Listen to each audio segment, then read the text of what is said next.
Hello friends, आप सबका आपके अपने चैनल गोविंद लेक्चर्स में हार्दिक स्वागत है। तो कक्षा 6 विज्ञान विषय के अंतर्गत हमने अध्याय 1 से लेकर 3 तक के सभी अभ्यास प्रश्नों को सॉल्व करा दिया है।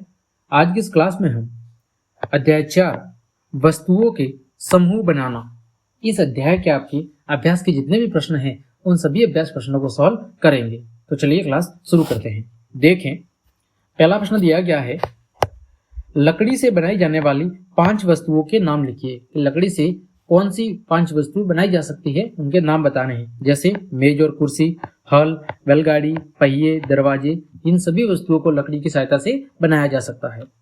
दूसरा, निम्नलिखित में से चमकदार पदार्थों का चयन कीजिए। हमारे सामने कुछ पदार्थों के नाम दिए गए हैं, उनमें से जो चमकदार है उनका हमें चयन करना है।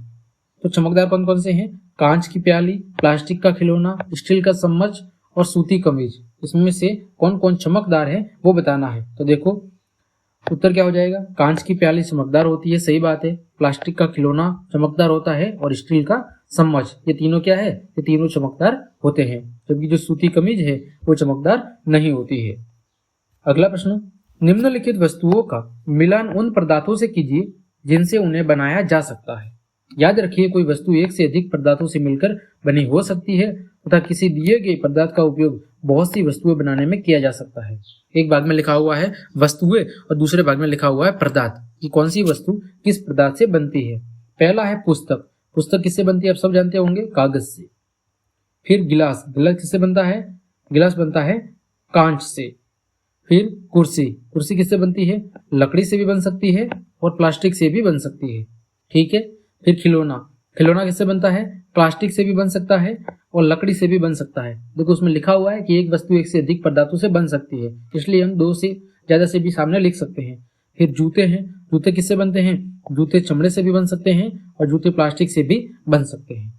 तो ये आपको आपस में क्या करना है? मिलान करना है। आगे बढ़ते हैं। नीचे दिए गए कथन सत्य है अथवा असत्य, इसका उल्लेख कीजिए। पहला लिखा हुआ है, पत्थर पारदर्शी होता है जबकि कांच अपारदर्शी। पारदर्शी का मतलब क्या होता है? जिसके आर पार दे सकते हैं। तो क्या हम पत्थर के आर पार दे सकते हैं? नहीं देख सकते। जबकि कांच कैसा होता है? अपारदर्शी। ये उल्टा लिखा हुआ है, पत्थर अपारदर्शी होता है और कांच कैसा होता है? पारदर्शी। अतः ये कथन कैसा है? ये कथन असत्य है। दूसरा, नोटबुक में युति होती है जबकि रबड़ में नहीं होती। नोटबुक में युति होती है जबकि रबड़ में नहीं होती। तो ये कथन कैसा है? असत्य। फिर चाक जल में विलीन हो जाता है, तो ये जल में विलीन नहीं होता, अतः ये कथन भी कैसा है? असत्य। फिर लकड़ी का टुकड़ा जल पर तैरता है, बिल्कुल सत्य है। फिर चीनी जल में विलीन नहीं होती, तो चीनी तो जल में घुल जाती है, अतः ये कथन कैसा है? असत्य है। फिर तेल जल के साथ मिश्रणीय है, गलत है। तेल जल के अंदर कभी भी नहीं मिलता। फिर बालू जल में निस्सादित हो जाता है, तो बालू है वो जल के अंदर मिल जाती है, ठीक है, घुलती नहीं है, लेकिन निस्सादित का मतलब उसमें मिल जाती है, तो कथन सत्य है। फिर सिरका जल में विलीन हो जाता है, सत्य है, सिरका जल के अंदर विलीन हो जाता है। आगे बात करते हैं। प्रश्न संख्या 5, नीचे दिए गए कुछ वस्तुओं और पदार्थों के नाम दिए गए हैं, जैसे जल, बास्केटबॉल, संतरा, चीनी, ग्लोब, सेब और मिट्टी का घड़ा। इनको इस प्रकार समूहित कीजिए। पहला गोल आकृतियां और अन्य आकृतियां, और दूसरे में खाद्य और अखाद्य।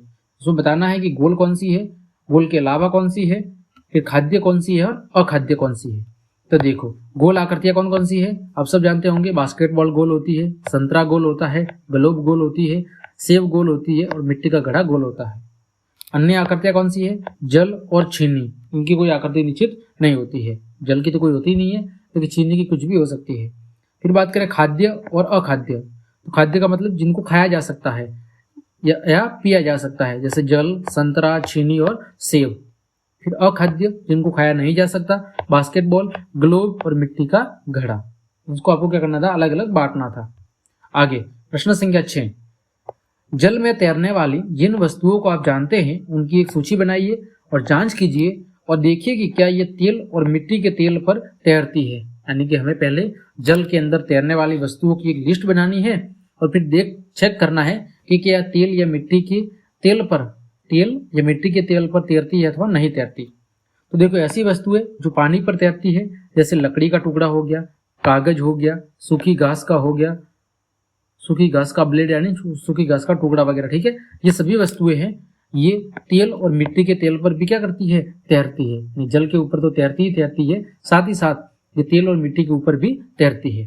प्रश्न संख्या 7, निम्नलिखित समूह से मेल न खाने वाला ज्ञात कीजिए। यानी हमें अलग अलग वस्तुओं के समूह दिए गए हैं और इनमें से एक अलग कौन सा है वो बताना है। पहला है कुर्सी, पलंग, मेज, बच्चा और अलमारी। देखो सभी वस्तुएं हैं और ये बच्चा अलग है, क्योंकि देखो कुर्सी, पलंग, मेज, अलमारी इन सबको लकड़ी से बनाया जा सकता है, या ऐसी वस्तु है जिनका उपयोग हम बैठने या सोने के लिए करते हैं, है ना, जबकि बच्चा बिल्कुल अलग है। फिर दूसरा गुलाब, चमेली, गेंदा, कमल, ये सब क्या है, फूल है, और जबकि नाव क्या है, नाव अलग है। तो पहले का उत्तर हो जाएगा बच्चा, दूसरे में क्या अलग है, नाव, तीसरे में एल्यूमिनियम, आयरन, तांबा, चांदी या रेत। तो बाकी चारों क्या है, ये धातुएं हैं, और रेत क्या है, रेत बिल्कुल अलग है। फिर चौथा चीनी, नमक, रेत, कॉपर सल्फेट। तो इसमें कौन अलग है, इसमें रेत अलग है।